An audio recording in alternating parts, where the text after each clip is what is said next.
Hi hello good morning friends. ಮಾಹಿತಿ ಮನೆಗೆ ಸ್ವಾಗತ. ನಾವಿವತ್ತು ರೆಸ್ಟೋರೆಂಟ್ ಸ್ಟೈಲಲ್ಲಿ ಸಾಂಬಾರು ಮಾಡೋದು ಹೇಗೆ ಅಂತ ತಿಳ್ಕೊಳ್ಳೋಣ. ಅದಕ್ಕಿಂತ ಮುಂಚೆ ಅದಕ್ಕೆ ಬೇಕಾಗಿರೋ ಇಂಗ್ರೀಡಿಯೆಂಟ್ಸ್ನ ನೋಡ್ಕೊಳ್ಳೋಣ.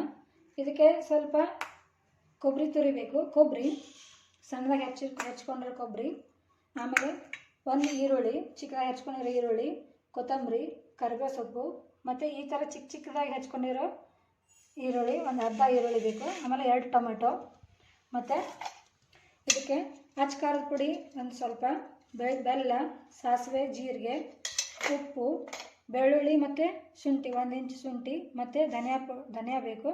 ಅದಕ್ಕೆ MTR ಗರಂ ಮಸಾಲ ಪೌಡರು, ಮತ್ತು ಹಿಂಗು, ಆಮೇಲೆ ಎಣ್ಣೆ. ಈಗ ಹೇಗೆ ಮಾಡೋದು ಅಂತ ನೋಡ್ಕೊಳ್ಳೋಣ. ಮೊದಲು ನಾವು ಸ್ವಲ್ಪ ಈ ಬಾಣಲೆಗೆ 1 ರಿಂದ 2 ಟೇಬಲ್ ಸ್ಪೂನಷ್ಟು ಎಣ್ಣೆ ಹಾಕೊಳ್ಳೋಣ. ಎಣ್ಣೆ ಕಾದ್ಮೇಲೆ ಅದಕ್ಕೆ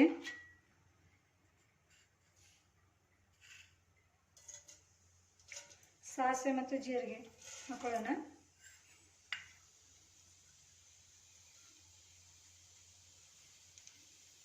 ಸಾಸಿವೆ ಜೀರಿಗೆ ಚಟ್ಪಟ್ ಅಂದಮೇಲೆ ಅದಕ್ಕೆ ಸ್ವಲ್ಪ ಕರಿಬೇವು ಸೊಪ್ಪು ಹಾಕೋಣ. ಆಮೇಲೆ ಈರುಳ್ಳಿ, ದೊಡ್ಡದಾಗಿ ಹೆಚ್ಕೊಂಡಿರುವಂಥ ಈರುಳ್ಳಿಯನ್ನು ಹಾಕೋಣ. ಈ ಈರುಳ್ಳಿ ಚೆನ್ನಾಗಿ ಬ್ರೌನ್ ಬರುವಾಗೆ ಚೆನ್ನಾಗಿ ಕರಿಬೇಕು.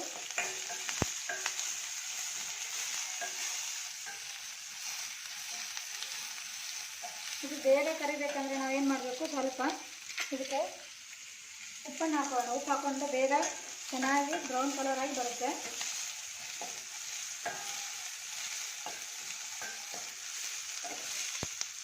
ಈಗ ನೋಡಿ ಬ್ರೌನ್ ಆಗಿ ಬರ್ತಾ ಇದೆ.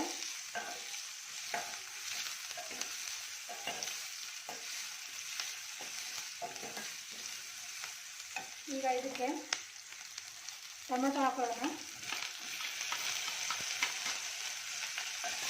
ಫ್ರೆಂಡ್ಸ್, ಈ ಸಾಂಬಾರಿಗೆ ಯಾವುದೇ ರೀತಿ ತೊಗರಿಬೇಳೆ, ಹೆಸರುಬೇಳೆ, ಯಾವುದೇ ರೀತಿ ಬೇಳೆಯನ್ನು ಉಪಯೋಗಿಸ್ತಾ ಇಲ್ಲ ನಾನು.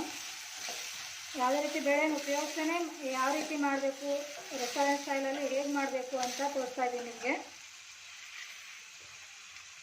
ಆಮೇಲೆ ಸ್ವಲ್ಪ ಶುಂಠಿ, ಆಮೇಲೆ ಒಂದು 8 ರಿಂದ 10 ಹೆಸರು ಬೆಳ್ಳುಳ್ಳಿ. ಇದು ಚಿಕ್ಕದಾಗಿರೋ ಇದು ಇದೆ ಅಂತ ನಾನು 10 ರಿಂದ 15 ತೊಗೊಂಡಿದ್ದೀನಿ.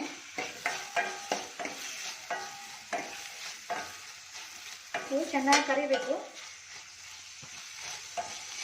ಮೀಡಿಯಮ್ ಫ್ಲೇಮಲ್ಲಿಟ್ಟು ಚೆನ್ನಾಗಿ ಕರಿಯೋಗೆ ಇಡಬೇಕು.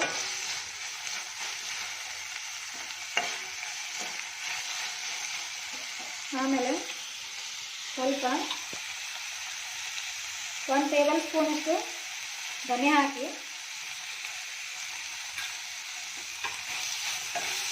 ಇದಕ್ಕೆ ಮಸಾಲೆ ಪದಾರ್ಥ ಅಂದರೆ ಧನಿಯಾ ಮತ್ತು ಗರಂ ಮಸಾಲ ಪೌಡ್ರ್ ಎರಡನ್ನೂ ಹಾಕಿದ್ರೆ ಚೆನ್ನಾಗಿರುತ್ತೆ, ಅಷ್ಟೇ ಸಾಕಿರುತ್ತೆ.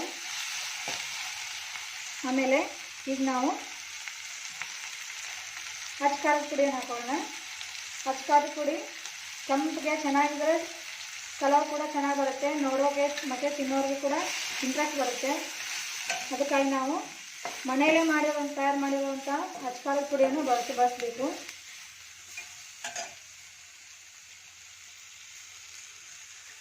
ಇನ್ನು ಸ್ವಲ್ಪ ಹಾಕೋಣ.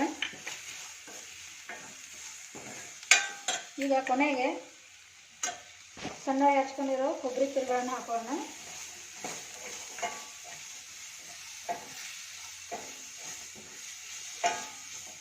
ಮತ್ತು ಒಂದು ಸ್ವಲ್ಪ ಕೊತ್ತಂಬರಿ ಕೂಡ ಹೀಗೆ ಹಾಕಬೇಕು.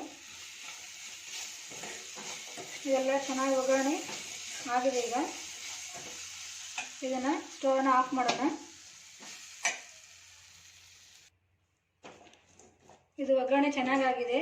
ಇದು ಚೆನ್ನಾಗಿದು ಆರಬೇಕು, ತಣ್ಣಗಾಗಬೇಕು. ತಣ್ಣಗಾದ್ಮೇಲೆ ಇದನ್ನು ಮಿಕ್ಸಿಗೆ ಹಾಕಬೇಕು, ಇಲ್ಲಾಂದರೆ ಚೆನ್ನಾಗಿ ಬರೋಲ್ಲ ಸಾಂಬಾರು. ಬಿಸಿ ಬಿಸಿ ಇರುವಾಗಲೇ ಇದನ್ನು ಹಾಕಬಾರ್ದು. ಈಗ ನಾನು ಮಿಕ್ಸಿ ಜಾರ್ಗೆ ಹಾಕೋತಾ ಇದ್ದೀನಿ.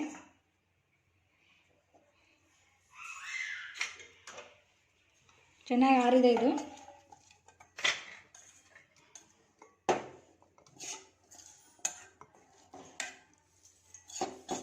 ಥರ ಸಾಂಬಾರನ್ನ ಮನೇಲಿ ಮಾಡಿಕೊಟ್ರೆ ಮಕ್ಕಳು ಕೂಡ ತುಂಬ ಇಷ್ಟಪಡ್ತಾರೆ. ಇದು ಇಡ್ಲಿ ಜೊತೆಗೆ ರೈಸ್ಗೆ, ಚಪಾತಿಗೆ, ಆಮೇಲೆ ಕೆಲವರು ದೋಸೆ ಕೂಡ ಸಾಂಬಾರು ಬೇಡ್ತಿರ್ತಾರಲ್ಲ ಅವ್ರಿಗೆ ಕೂಡ ತುಂಬ ಚೆನ್ನಾಗಿರುತ್ತೆ. ಕೆಲವರು ಪೂರಿ ಕೂಡ ಇದನ್ನು ತಿಂತಾರೆ, ಇಷ್ಟಪಟ್ಟು ತಿಂತಾರೆ ಮಕ್ಕಳು ಕೂಡ. ಈಗ ಇದನ್ನು ಮಿಕ್ಸಿಗೆ ಹಾಕೋಣ.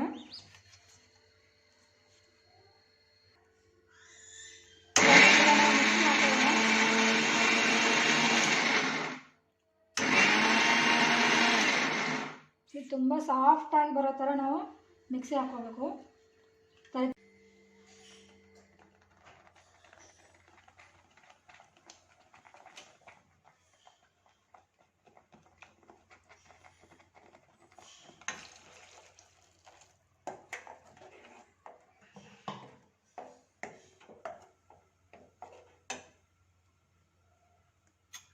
ಈಗ ಸ್ವಲ್ಪ MTR ಗರಂ ಮಸಾಲ ಪೌಡ್ರ್ ಹಾಕೊಳ್ಳೋಣ. ಆಮೇಲೆ 1 ಟೇಬಲ್ ಸ್ಪೂನಷ್ಟು ಬೆಲ್ಲ ಮತ್ತು 1 ಟೇಬಲ್ ಸ್ಪೂನಷ್ಟು ರುಚಿಗೆ ತಕ್ಕಷ್ಟು. ಈಗ ನಾನು ಇದಕ್ಕೆ 1 ಟೇಬಲ್ ಸ್ಪೂನಷ್ಟು ಉಪ್ಪು ಹಾಕ್ತಾ ಇದ್ದೀನಿ. ನಿಮಗೆ ಯಾವ ರೀತಿ ಟೇಸ್ಟ್ ಇದೆ ಆ ಥರ ನಿಮಗೆ ರುಚಿ ತಕ್ಕಷ್ಟು ಉಪ್ಪನ್ನು ಹಾಕಿ ಚೆನ್ನಾಗಿ ಕುದಿಯೋಕೆ ಬಿಡೋಣ.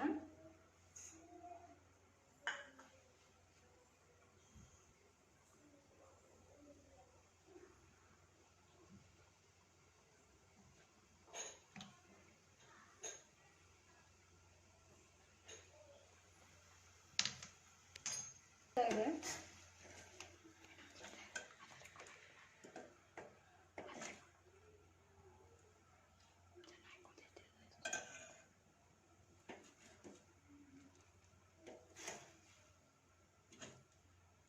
ಈಗ ಸರ್ವ್ ಮಾಡೋಣ.